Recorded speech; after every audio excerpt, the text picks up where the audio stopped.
Assalamualaikum warahmatullahi wabarakatuh.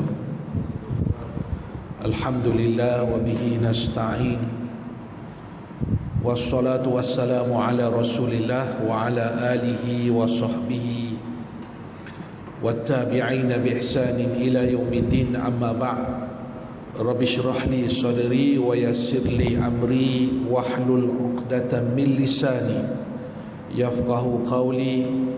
Rabbi yassir wa la tu'assir, Rabbi tammim bil khair, wa la hawla wa la quwwata illa billahil aliyil azim, wa ba'd.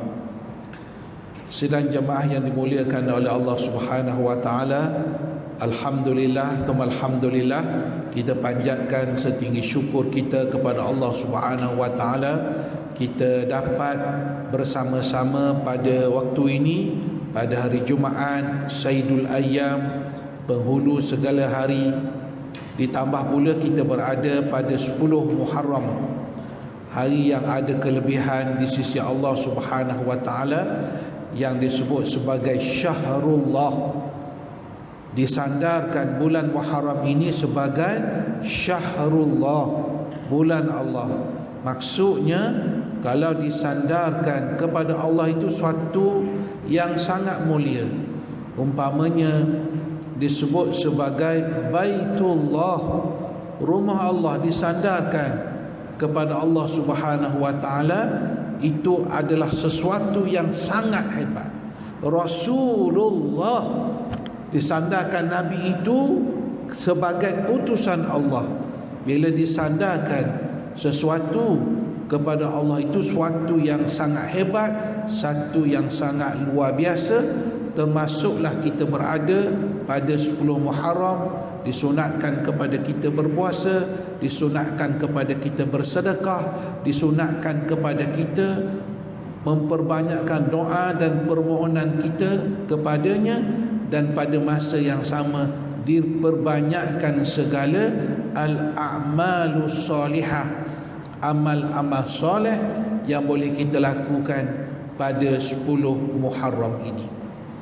Tuan-tuan yang saya hormati, yang saya kasihi, insya-Allah tengah hari ini kita akan cuba memahami beberapa ayat firman Allah Subhanahu wa taala yang kita petik, bermula daripada ayat yang ke-40 daripada surah Ibrahim. A'udzu billahi minasyaitonir rajim. Bismillahirrahmanirrahim. Rabbi ja'alni muqimas salati wa min dhurriyyati Rabbana wa taqabbal du'a. Maksudnya, wahai Tuhanku, jadikanlah daku dari orang yang mendirikan solat, dan demikianlah juga zuriat keturunanku. Wahai Tuhan kami, perkenanlah doa dan permohonanku ini. Ayat yang kita baca ini merupakan di antara ayat-ayat dalam Al-Quran yang mengajar, yang mendidik kepada kita doa-doa daripada Al-Quran. Doa-doa yang dibaca oleh Nabi-Nabi dan juga Rasul-Rasul alaihimussalatu wassalam, di mana pada ayat yang ke-40 dan juga 41 yang bakal kita baca nanti, ayat-ayat ini adalah doa yang pernah dibaca oleh Nabi Ibrahim alaihissalam, yang pernah dibaca kemudiannya oleh Nabi kita sallallahu alaihi wasallam, dan dibaca oleh kita umat Nabi sallallahu alaihi wasallam di sepanjang zaman. Dan inilah doa yang perlu kita baca sentiasa, kerana dalam doa yang kita baca ini, kita doakan sesuatu yang baik untuk zuriat kita. Apa yang kita mohon kepada Allah? Yang pertama, kita mohon kepada Allah supaya kita termasuk daripada orang yang sifatnya muqimas solat, orang yang mendirikan solat, orang yang melakukan ibadat sembahyang. Ini doa dan permohonan kita kepada Allah. walaupun sekarang kita termasuk daripada orang yang bersolat, mungkin juga anak cucu kita daripada kalangan orang yang bersolat, tapi pada masa yang sama kita memohon kepada Allah Subhanahu wa taala supaya kita, anak cucu kita, zuriat kita ialah orang-orang yang konsisten, istiqamah, melakukan ibadah ini pada bila-bila masa pun, senang ataupun susah, ketika bermukim ataupun bermusafir. Kita dan zuriat kita ini sentiasa bermohon kepada Allah supaya kita termasuk daripada orang yang sifatnya muqimas solat, orang yang mendirikan solat. Kemudian Nabi Ibrahim berdoa, Rabbana wa taqabbal du'a, wahai Tuhan kami, perkenankanlah doa dan permohonan kami. Maksudnya menjadi satu adab kita kepada Allah, supaya kita memohon kepada Allah supaya Allah menerima doa kita, menerima harapan kita. Dan dalam Quran disebut mohon penerimaan ini termasuklah penerimaan doa kita dan juga penerimaan amalan baik yang kita lakukan. Amalan baik yang kita lakukan, kita mohon kepada Allah Subhanahu wa taala supaya Allah Subhanahu wa taala menerima amalan baik yang kita lakukan. Bila kita buat sesuatu amal, insya-Allah ikhlas, tapi penentuan amal kita diterima ataupun tidak hanya Allah yang boleh menentukan. Kita tak boleh mendabik dada, oh amalan aku itu diterima, tak boleh. Kita sebagai hamba mohon kepada Allah, minta kepada Allah supaya Allah terima amalan kita.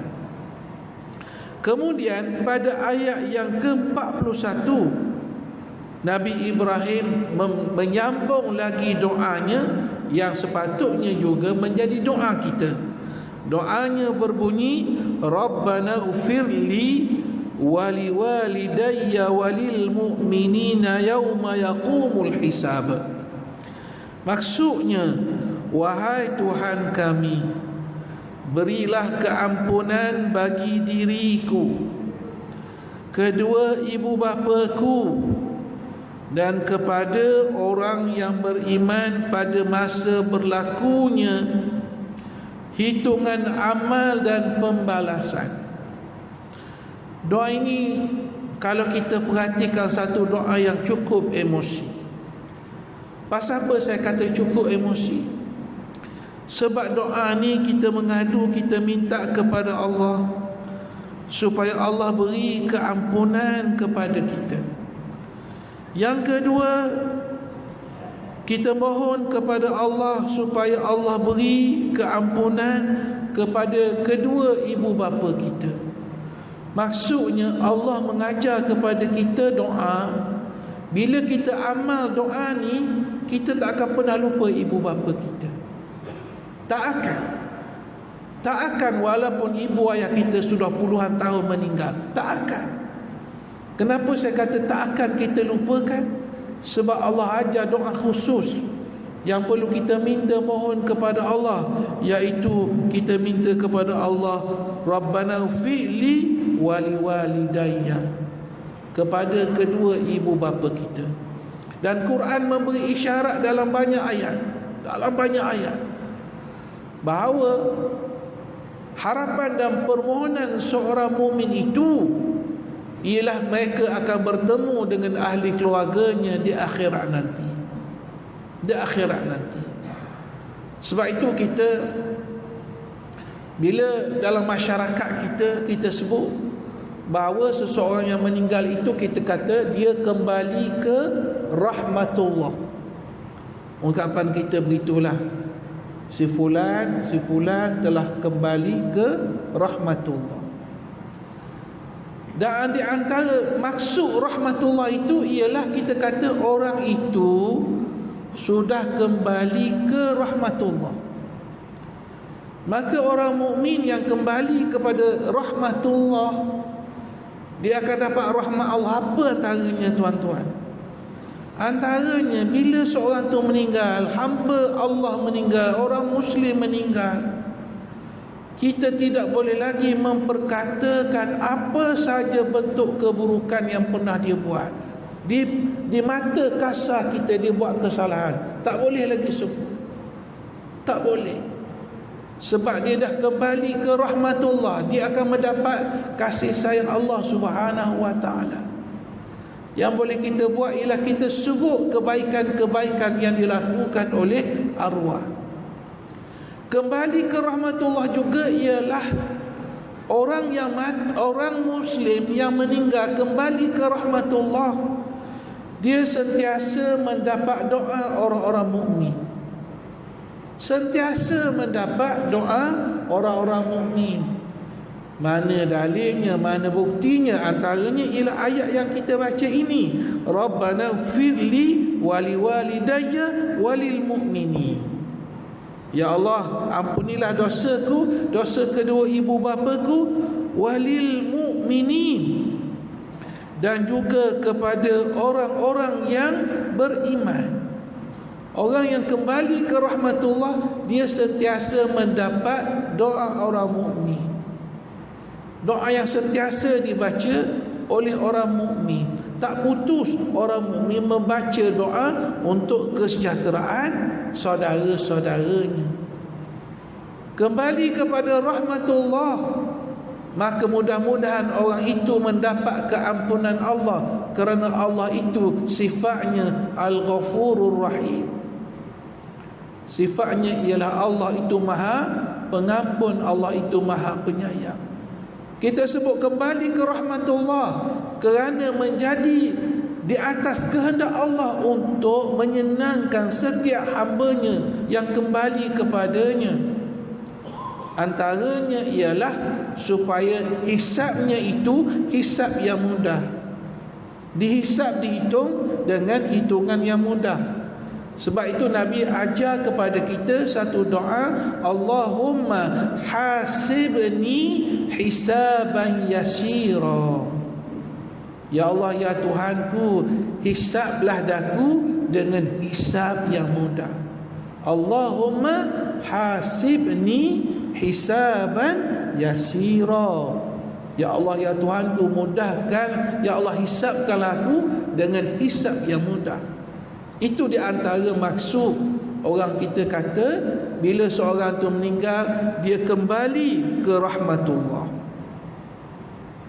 Kemudian pada ayat yang ke-42, Allah Subhanahu wa taala berfirman, wala tahsabannallaha ghafilan amma ya'maluz zalimun, innama yuakhiruhum liyaumin tashkhasu fihi al-absar. Maksudnya, dan janganlah engkau wahai Muhammad menyangka Allah lalai apa yang dilakukan oleh orang yang zalim. Sesungguhnya dia hanya melambatkan balasan mereka hingga ke suatu hari yang padanya terbeliak kaku pemandangan mereka, kerana gerun gementar melihat keadaan yang berlaku. Ini adalah satu ayat amaran dari Allah, bahawa Allah ini dia tidak pernah lupa. Tidak pernah lupa. Kerana itu selalu kita ungkapkan kesempurnaan keadilan itu. Untuk mencapai keadilan yang sempurna itu ialah di akhirat. Kesempurnaan keadilan yang sebenar ialah di akhirat. Namun demikian, pada masa yang sama Allah Subhanahu wa taala Allah taala mampu untuk memberi balasan kepada orang zalim itu di dunia lagi sebelum di akhirat.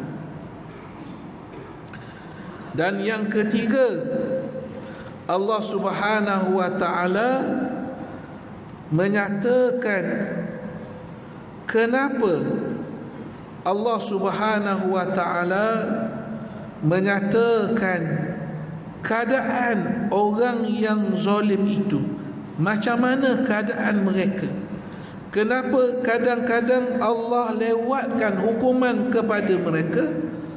Allah Ta'ala sebut innama yuakhiruhum liyaumin tashkhasu fihi al-absar. Kerana sesungguhnya Allah Ta'ala melewatkan mereka untuk mereka berada pada suasana mata mereka terbeliak kaku. Terbeliak kaku. Ahli tafsir ketika menafsirkan ayat ini, sebahagian daripada mereka menyatakan bahawa mata seluruh umat manusia pada hari kiamat mendongak ke langit sahaja. Tiada seorang pun yang melihat kepada seorang yang lain. Ini adalah gambaran. Gambaran apa? Gambaran macam mana suasana yang menakutkan pada hari kiamat. Dan Allah pada ayat yang ke-42 meneruskan macam mana keadaan mereka pada waktu itu. Macam mana keadaan orang yang zalim, orang yang melakukan kezaliman. Bila kita sebut zalim tu, kita tak boleh nampak orang zalim ni, kita nampak hanya penguasa yang jahat, yang zalim kepada rakyatnya. Itu betul lah. Itu di antara bentuk orang yang zalim. Tapi orang zalim juga boleh berlaku kepada seorang ketua keluarga. Dia sebagai suami, dia juga boleh melakukan kezaliman. Berapa ramai kes-kes yang menggambarkan ketua keluarga yang anaknya yang zalimi isteri dan anak-anak sendiri. Dan orang zalim ni juga ialah orang yang ada kuasa. Mungkin berada di jabatan, mungkin berada di syarikat, mungkin berada di tempat-tempat yang diberi amanah, tapi dia tidak melaksanakan tanggungjawab yang diberikan oleh Allah. Ini juga disebut sebagai orang yang melakukan kezaliman. Maka Allah gambarkan waktu itu mereka dalam keadaan muhti'in mukhni'i ru'usihim la yartaddu ilaihim tarfuhum wa afidatuhum hawa. Dalam pada masa itu mereka terburu-buru menyahut panggilan kepada mahsyar sambil mendongakkan kepala mereka dengan mata tidak berkelip, dan hati mereka tidak bersemangat kerana bingung dan cemas. Ini yang Allah Ta'ala gambarkan kepada mereka. Justru itu kita lihat sahabat-sahabat Rasulullah, golongan salafus soleh, golongan awal yang berpegang dengan agama ni, kita melihat mereka berpegang dengan agama ni dengan sangat teguh. Syekh Muhammad Mutawalli Asy-Sya'rawi dalam bukunya Muhammad Rasulullah, ketika membicarakan kenapa orang-orang yang di permulaan Islam ni, mereka ini terdiri daripada orang-orang biasa. Kebanyakan, ada juga orang-orang berpangkat, orang kaya ada, tapi kebanyakannya orang-orang biasa. Kata Syekh Sya'rawi, kerana di permulaan Islam, awal Islam ni, Islam yang nak dipegang ni, orang yang nak pegang Islam ni, orang nak amal Islam ni, orang nak masuk Islam ni, dia mesti betul-betul ikhlas. Kerana dia akan bawa agama satu hari nanti. Bukan kerana duit, bukan kerana harta, bukan kerana pangkat. Bahkan kerana Islam ni mereka tinggalkan segala-galanya. Mereka tinggal keluarga, mereka tinggal pangkat, mereka tinggal harta benda. Seperti dalam peristiwa hijrah yang berlaku kepada Suhaib Ibn Sinan Ar-Rumi, ataupun lebih dikenali sebagai Suhaib Ar-Rumi. Suhaib Ar-Rumi maksudnya disandarkan kepada Rom, tapi dia bukan orang Rom. Walaupun namanya Suhaib Ar-Rumi, dia bukan orang Rom. Tapi kenapa timbul Ar-Rumi tu? Timbulnya Ar-Rumi, gelaran Ar-Rumi, ialah kerana Suhaib ini berasal dari keluarga bangsawan.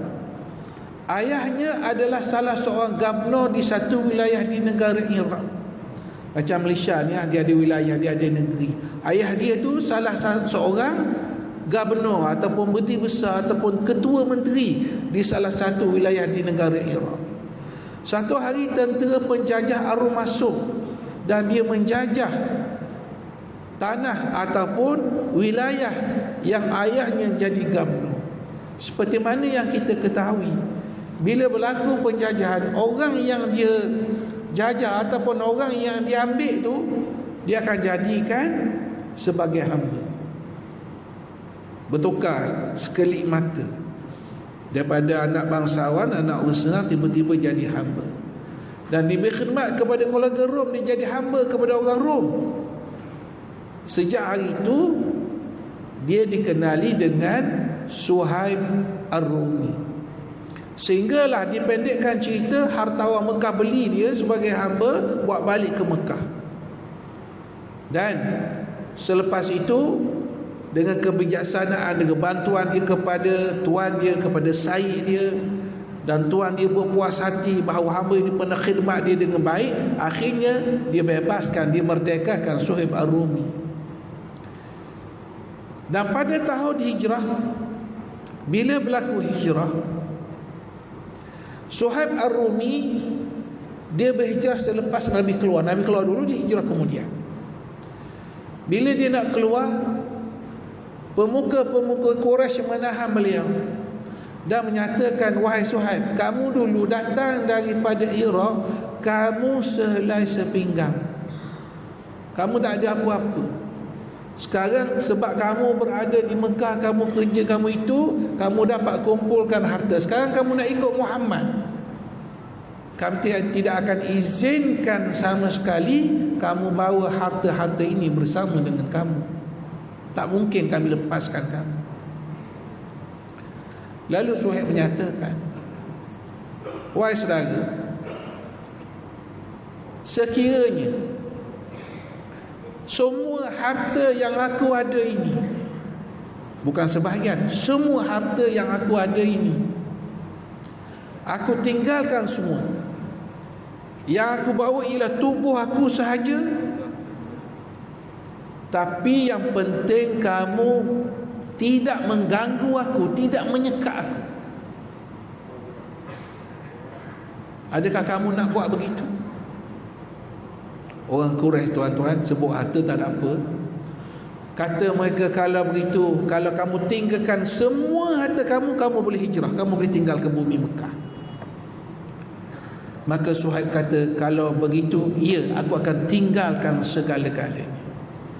Sejuru sahaja Suhaib buat begitu, malaikat Jibril yang menyaksikan perkara tersebut terus bertemu Rasulullah di Madinah dan memberitahu dan menceritakan kepada Nabi, ini sesuatu yang dilakukan oleh sahabat kamu ini, Suhaib Ar-Rumi. Lalu tak lama selepas itu turun firman Allah, wa minan nasi man yashri nafsahu ibtigha'a mardatillah. Dan di kalangan manusia bukan semua manusia, di kalangan manusia ada kelompok manusia ini yang mereka ini mengorbankan diri mereka, kepentingan mereka. Apa sebabnya? Ibtigha mardatillah, kerana mereka mengharapkan keredaan Allah.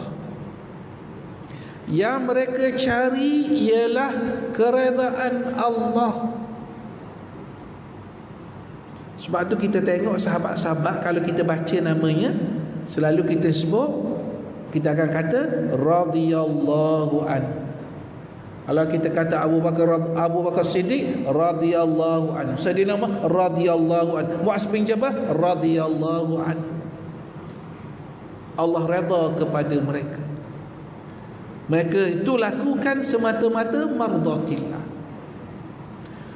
Dan bila Suhaib sampai ke bumi Madinah, belum Suhaib bercakap apa lagi dengan Nabi, Nabi jumpa saja, terus Nabi kata Rabiha Suhaib, Rabiha Suhaib.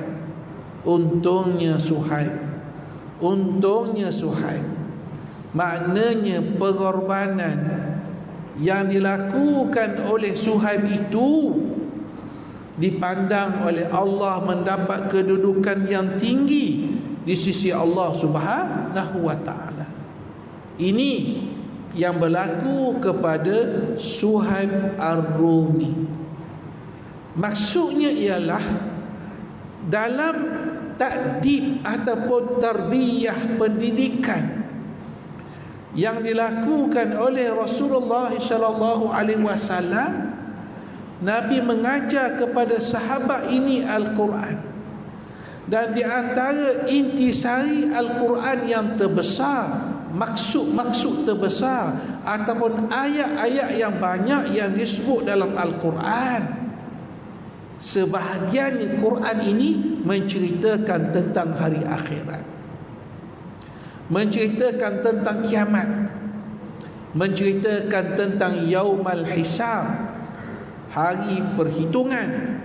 Dan sahabat-sahabat mentadabbur ayat-ayat itu, dan mereka pegang betul-betul ayat-ayat Allah Subhanahu wa ta'ala. Mereka yakin betul dengan ayat-ayat Allah. Lalu jadilah mereka seperti yang kita lihat, contoh yang kita beri tadi, contoh yang hebat yang berlaku kepada Suhaib dan juga kepada sahabat-sahabat yang lain. Pada ayat yang ke-44 Allah Subhanahu wa ta'ala berfirman, wa anzirin nasa yawma ya'tihimul adhab, ya'tihimul adhabu fayaqulu alladhina zalamu rabbana akhirna ila ajalin qarib nujib da'watak wa nattabi'ur rusul awalam takunu aqsamtum min qabl ma lakum min zawal. Maksudnya, dan berilah amaran wahai Muhammad kepada manusia yang engkau itu, janganlah mereka lupa hari kiamat yang padanya mereka akan didatangi azab. Kerana pada saat itu orang yang berlaku zalim akan merayu dengan berkata, ini rayuan, maksudnya perkara ni akan berlaku tapi hari kiamat. Orang zalim dia menyesal. Apa kata mereka? Wahai Tuhan kami, kembalikanlah kami ke dunia dan berilah tempoh kepada kami hingga ke suatu masa yang dekat. Jadi mereka rayu kepada Allah, iaitu mereka ini minta tempoh nak balik ke dunia supaya kami menyahut seruanmu untuk mengesakanmu dan mentaati perintahmu, dan supaya kami menurut agama yang disampaikan oleh rasul-rasul itu, dan rayuan mereka akan ditolak dengan dikatakan kepada mereka, tidakkah kamu telah diberikan tempoh untuk berbuat demikian? Dan bukankah kamu telah bersumpah semasa kamu di dunia dahulu bahawa kamu tidak akan mengalami sebarang perubahan? Malakum min zawal, kamu tidak akan mengalami sebarang perubahan. Dalam sebuah buku yang saya baca, yang ditulis oleh Syekh Muhammad Al-Ghazali As-Saqa, meninggal tahun 1996. Bukan Imam Ghazali, itu lebih pada 1000 tahun. Yang dia meninggal tahun 1996, Syekh Muhammad Al-Ghazali As-Saqa. Dia sebut tentang perubahan yang berlaku. Dia kata di akhirat ni akan berlaku perubahan ni tak sama di dunia dulu. Apa yang tak sama?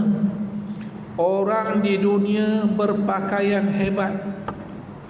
Orang di sana bila kembali kepada Tuhan tidak mempunyai apa-apa pakaian. Perubahan. Orang di dunia mempunyai kekuasaan, memiliki segala-galanya. Perubahan berlaku bila dia kembali kepada Allah, dia tiada mempunyai apa-apa pun.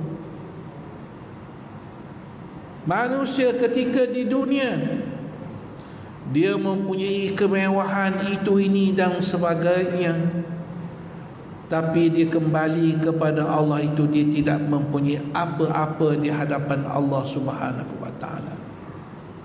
Justru itu Al-Quran sebut hari tersebut ialah yauma la yanfa'u malun wala banun illa man atallaha biqalbin salim. Hari yang tidak lagi memberi manfaat harta benda dan anak pinak, melainkan orang yang menghadap Allah dengan hati yang sejahtera. Hati yang sejahtera itu ialah orang yang beriman kepada Allah, orang yang bertakwa kepada Allah, orang yang kasih kepada Allah, orang yang cinta kepada Allah. Justru itu bila Al-Quran, bila Nabi cerita tentang ahwalul qiyamah, mereka bukan sekadar cerita ataupun menyebut tentang ahwalul qiyamah, tetapi kita membicarakan ialah kaifa nasta'iddu lah, macam mana kita mahu buat persiapan untuk bertemu dengan hari tersebut. Macam mana persiapan kita? Itu yang Nabi SAW sebut apabila seorang lelaki bertanya kepada Nabi, bilakah berlakunya hari kiamat? Nabi tanya balik kepada orang tersebut, ma'addattalaha, apa yang kamu persiapkan?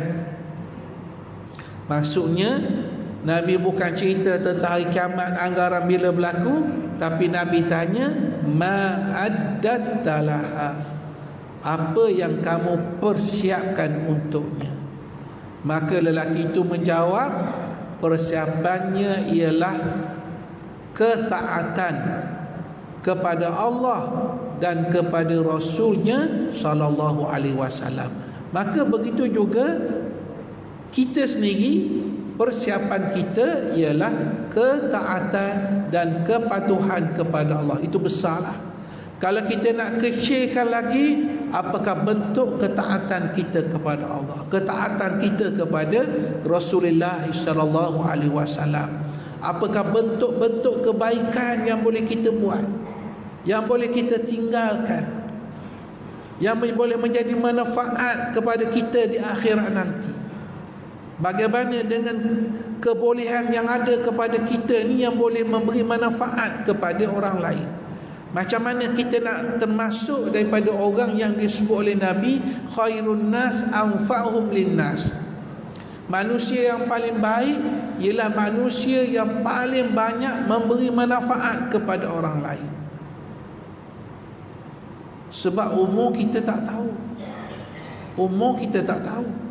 Sebab itu bila cerita umur pun Nabi kata, bila sahabat tanya ayyun nasi khair, siapakah manusia yang paling baik, Nabi kata orang yang mantala umuruh wa hasuna amalu.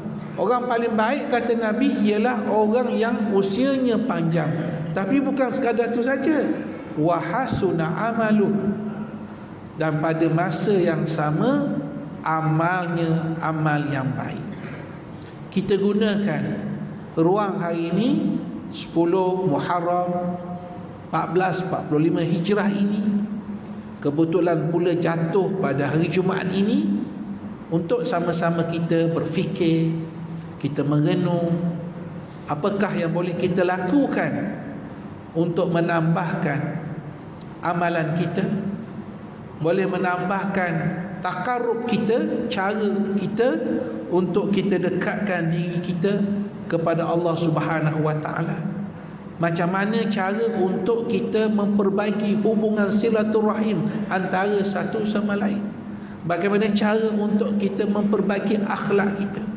Bagaimana untuk kita tidak bercakap melainkan perkataan yang baik-baik, tidak menulis melainkan yang baik-baik, dan macam mana kita nak hindarkan diri daripada terjebak berkongsi dengan perkara-perkara yang tidak baik, perkara-perkara yang tidak sahih, yang sekadar kita dengar, yang sekadar kita baca, yang kadang-kadang bukan benar pun. Itu adalah satu bentuk kepalsuan. Dan saya fikir inilah saat-saat yang sangat indah kita berada di 10 Muharram, pada hari-hari saat-saat yang baik ini, dan juga pada hari Jumaat yang cukup barakah ini. Mudah-mudahan Allah Subhanahu wa taala sentiasa memberi kebaikan kepada kehidupan kita, memberi rahmat dan kasih sayang kepada kita. Tuan-tuan, puan-puan, tuan-tuan yang saya hormati, yang saya kasih, begitulah sedikit huraian kita berdasarkan firman Allah Subhanahu wa taala yang kita petik daripada surah Ibrahim ayat ke-40. Mudah-mudahan Allah Subhanahu wa taala sentiasa memberi kebaikan kepada kita semua. Aqulu qali hadza wa astaghfirullahal azim wa li wa lakum. Wassalamu alaikum warahmatullahi wabarakatuh. Bismillahirrahmanirrahim. Alhamdulillahi rabbil alamin, wassalatu wassalamu ala asyrafil anbiya'i wal mursalin wa ala alihi wa sahbihi ajma'in. Allahumma ja'alna minal ladhina yastami'una al-qawla fayattabi'una ahsana. Allahumma a'inna ala dhikrika wa syukrika wa husni ibadatik. Allahumma la tada'lana min hadzal maqam dhanban illa ghaffarta, wa la maridan illa syafaita, wa la daynan illa adaita, wa la mazluman illa nasarta, wa la hajata min hawaijid dunya wal akhirah laka fiha ridha wa lana fiha salah illa qadaitaha wa yassartaha ya rabbal alamin. Rabbana atina fid dunya hasanah wa fil akhirati hasanah wa qina adzabannar. Wa sallallahu ala sayyidina Muhammadin wa ala alihi wa sahbihi wasallam walhamdulillahi rabbil alamin. Taqabbalallahu minkum.